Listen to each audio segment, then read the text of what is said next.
À 6 kilomètres de Massintan, ce joyau industriel sous la Première République reste encore une fierté guinéenne. Mais aujourd'hui, cette fierté est racontée dans une cadence nostalgique.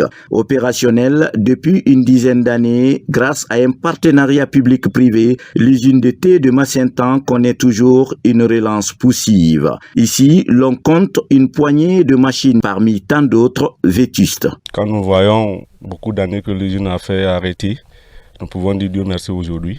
L'usine est en avance par rapport au temps passé. Comme vous l'avez constaté, l'installation de nouvelles machines.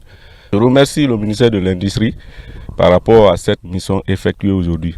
Parce que leur présence aujourd'hui ici va mettre en lumière toutes les activités que l'entreprise est en train de faire. En immersion gouvernementale, une équipe du ministère du Commerce, Industrie et PME vient s'enquérir des réalités de l'usine qui fait partie aujourd'hui des unités industrielles logées dans le portefeuille de l'État. La relance de cette unité industrielle s'inscrit dans une vision large du chef de l'État portée par la ministre Dr Diaka Sidibé.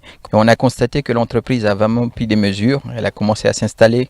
Nous sommes là justement pour encourager l'entreprise à continuer son plan d'investissement qui va permettre, nous l'espérons, à cette zone d'être dynamique. Dans ces installations où le temps s'est arrêté, le constat révèle à maints endroits la nécessité de moderniser les actifs. Malgré la spoliation du domaine agricole de l'unité par la population, le thé de Massintan refuse de mourir. Nous avons à date une politique nationale de l'industrie qui a été mise en œuvre l'année dernière, donc qui est aujourd'hui un outil très pertinent pour pouvoir vraiment moderniser, innover et aussi mettre en place des stratégies très importantes pour le développement des industries en Guinée. À date, l'usine de thé de Massintan tient 150 emplois directs et indirects, parmi lesquels 3 experts sri-lankais et rwandais qui s'occupent de la plantation et de la production. Pour l'entreprise en charge des opérations, si la relance et la modernisation devenaient une réalité, l'usine pourrait employer jusqu'à 500 personnes.